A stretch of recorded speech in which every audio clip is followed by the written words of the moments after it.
Right, I am back with another Destiny 2 video and with a new haircut as of 10 minutes ago. Um, I wanted to talk a little bit today about the article I wrote, expanding on it. It seems to be getting a good amount of views already, so I figure it's a topic worth talking about, especially as we head into a time where there may not be a lot to talk about for a while, and we have to get our Destiny content where we can. Uh, this was inspired by a couple of tweet threads that were getting passed around yesterday. The first one was from Destiny Bulletin that said the hot take of Savathun being a better villain of than the Witness, which I would argue is not that much of a hot take, but it's interesting to kind of discuss all the same. And then the second is, I believe it was Destiny Nostalgia, an account I frequently disagree with. But they posted about how bizarre it was to have the Great Pyramid Fleet invasion and then have nothing come out of those ships and have them be empty. And I've said this for a while, but I wanted to kind of circle back to it. And I tweeted this and I said that it's an inflection point for Destiny where those ships arrived after them being in the concept art since Destiny 1 and like the pyramid race being a concept before Destiny 1 even came out. And then in Destiny 2 the Red War, they activated, or the Travelers Awakening activated those ships. Then this started this actually really really well set up series of events that started with, I guess this is why Bungie says this is when the Light and Darkness saga started with Shadowkeep.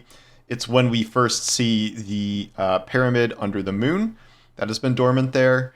I think everyone can agree that, well, Shadowkeep is not the greatest expansion in hindsight. I would argue it's the worst expansion overall.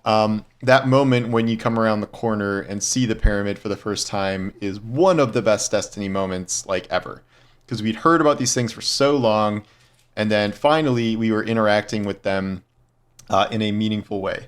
And granted, that one was empty too, and we just had a little conversation with our ghost channeling the darkness. But it made sense back then for that pyramid to be empty. The one that is buried under the moon for who knows how long, I can understand that being empty. And then that accelerated into one of my favorite things, Dot Watch, where in Season of the Worthy, Evie, what are you doing? Okay. In Season of the Worthy, we had the Rasputin bunker, and then slowly those, dots would creep across the screen, the pyramid dots, and get closer and closer to for within our solar system, and they would change every week. That was very cool. And then that led into Season of Arrivals, which is a season most Destiny players look back on fondly, even if it was delayed, even if there was nothing in the middle, a lot of dead time. People really liked Arrivals. There was a lot of cool stuff happening. The pyramids showed up over the soon-to-be sunset locations, which people did not appreciate once they were sunset. But at the time, it was extremely cool to have those pyramids just sort of hovering there. And it seemed like an invasion was imminent. And then we had the pyramid little public event things that were happening as well. Then things sort of started to get off the rails. Beyond Light was not about a pyramid invasion specifically. It was about the pyramids, the darkness giving Aramis and us stasis powers. And then slowly over the course of time, we just came to understand there was nothing in these pyramids. They were empty, and they were essentially just paracausal objects themselves, the way the Traveler is a paracausal thing, and paracausal is Bungie's favorite word of all time. That is sort of like the speed force used to describe almost anything. And the exceptions to the pyramids being empty are, we eventually learned, disciples, where if you're a disciple, you're usually the last remaining survivor of your race. That was Rulk, and that Callus was attempting to be that.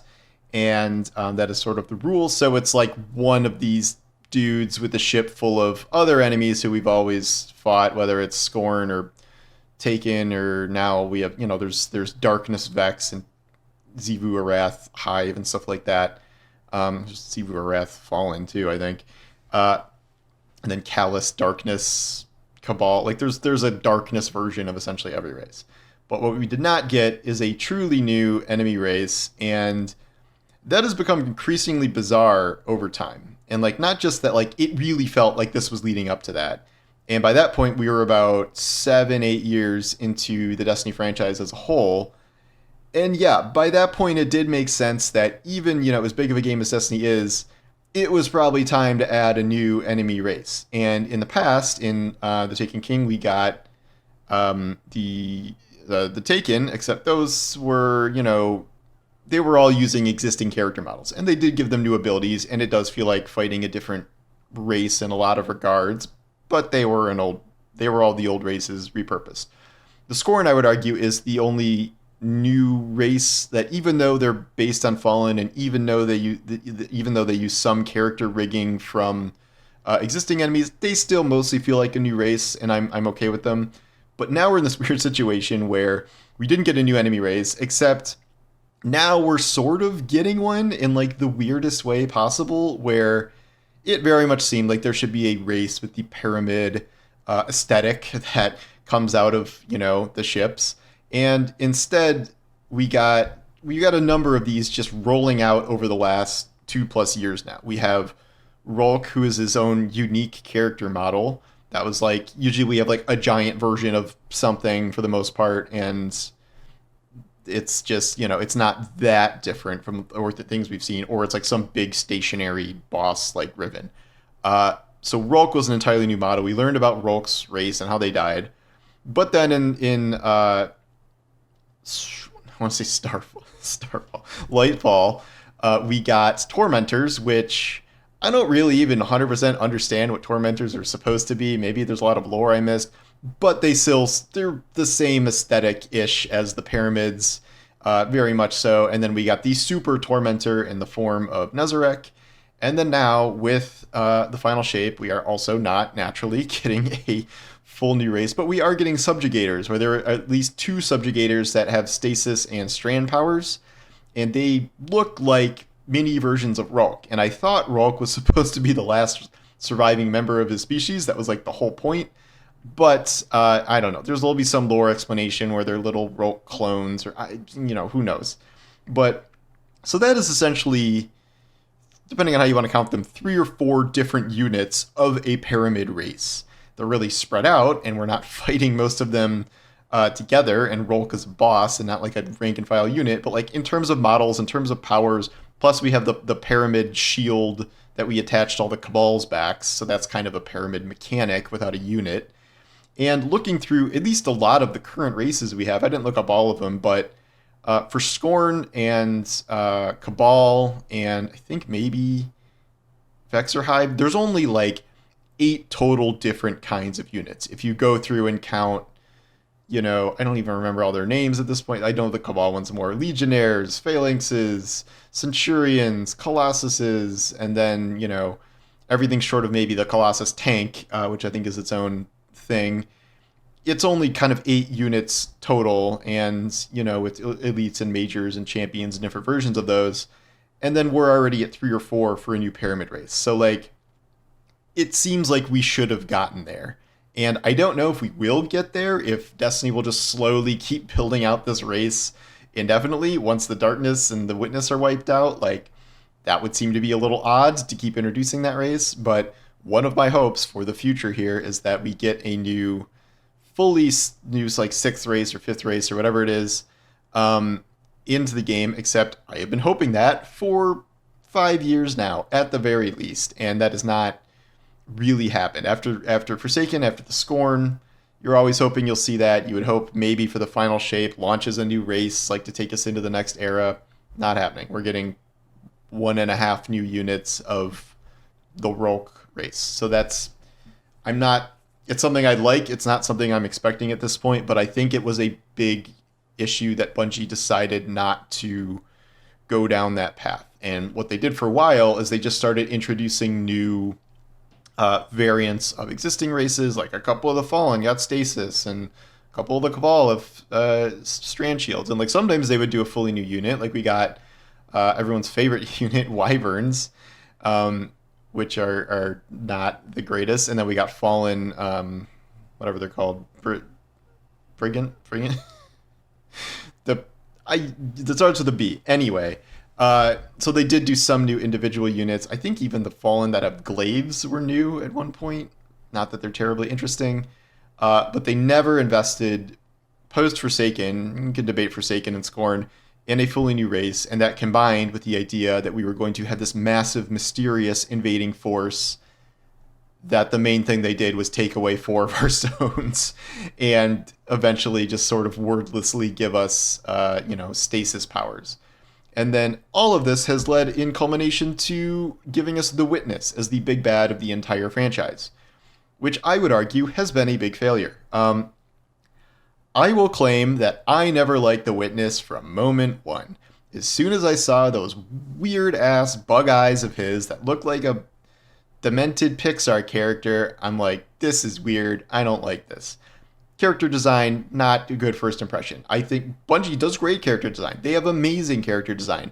This is one of the worst things they've ever designed, and it is the main bad guy of the whole series. Don't know how that happened. And then, just, ever since the Witness was introduced, we've gotten next to nothing from him. We have these like really, really scant conversations where he communicates through our ghost. I would be amazed if the Witness has any more than between 12 and 20 lines in this entire game. Even in lore books, like he's not really even speaking. Like I guess we have the flower game stuff like way back in the day, but he's just arrived as this dude who sort of floats around and sends his minions after us, and now is through the Traveler portal and like tricked us into getting him into the thing. Again, not really talking at all. Like he has a couple lines with Callus and that's it. The coolest thing he did was the little slice move, slicing up the Guardians and the Ghost. And like it makes him look really powerful, and like just floating through space like a weird, hover dude is he's certainly, I guess, menacing, but compare him to like almost every other major villain we've had across the game, across expansions.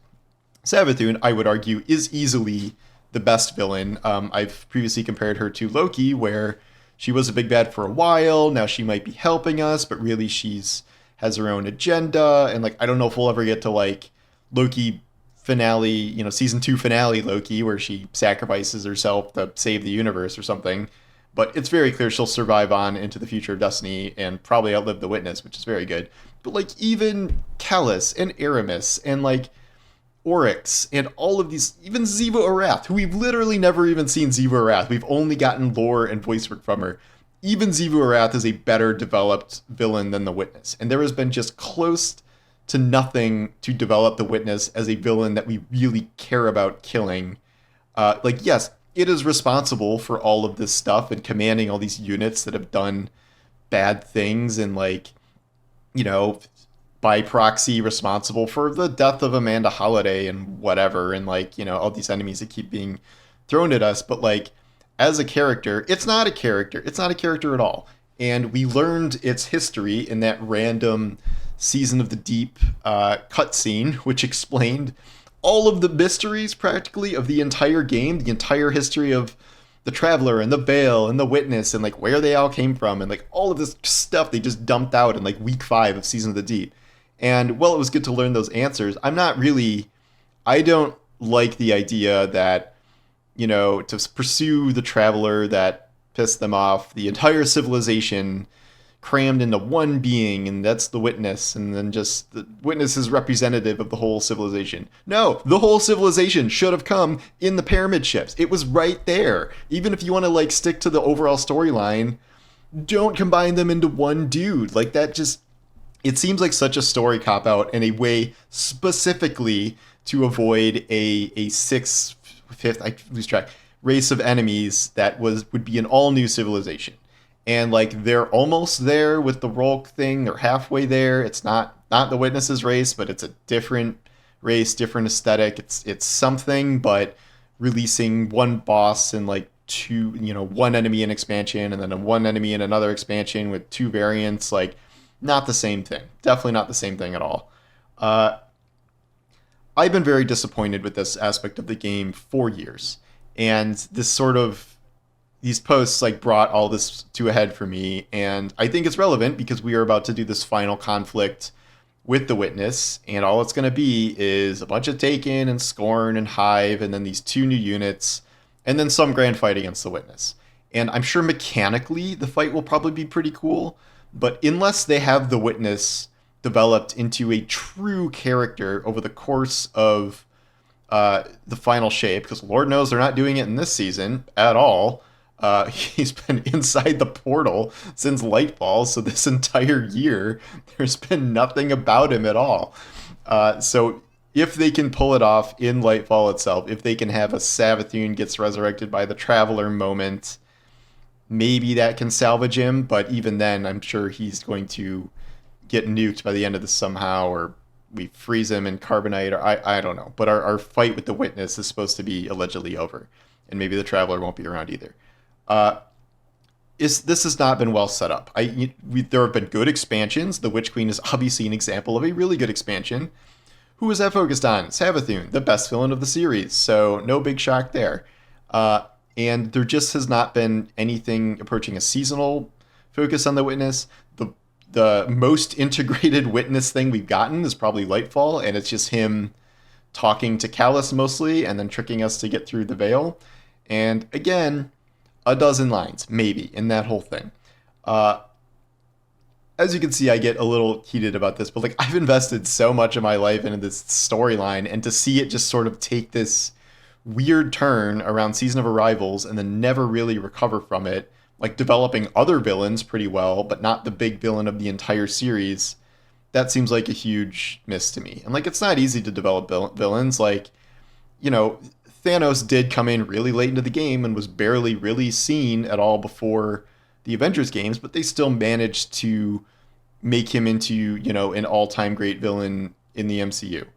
And that has just not happened with the Witness at all, because its motivations are pretty weird. It's just hating the Traveler for, like, you know, lore reasons, and then we're just sort of casualties by proxy as like the Traveler's soldiers. And it just, I don't think it has worked, and in many different aspects, and it still bothers me a lot to this day. And I see no indication that really this can't change this season. This is over. Like, we've seen the storyline for this season, where the entire storyline is just about getting through the portal to maybe find the Witness, which we will in the final shape. And I assume most of the final shape is just going to be us going through the Traveler, and then eventually finding the Witness in, like, I don't know, the campaign finale or the raid, or then something that happens after the raid, something like that. So I feel like the final confrontation with the Witness is going to be reduced to like 3-4 hours of gameplay at best. And over the 10-year span of a game, don't think that's good. Anyway, that is my very lengthy, I guess that sort of turned into a rant maybe midway through there. Thoughts about the pyramids, the Witness, all of that, as we reach the end of that storyline. And if this is the way things have gone, I'm kind of glad to see this storyline end. And I am looking forward to a new villain that is not the Witness in the future. Although I don't know what happens from here, because Bungie's not just going to ditch these Rolk units, and I don't really have faith in them actually building a fully new race as long as Destiny 2 is alive, given what's happened the last, 5 years, 6 years. Oh yeah. So anyway, those are my thoughts. Let me know your own thoughts in the comments, and maybe we'll be a less ranty in the future here. But thanks for watching. I will talk to you soon. Take care.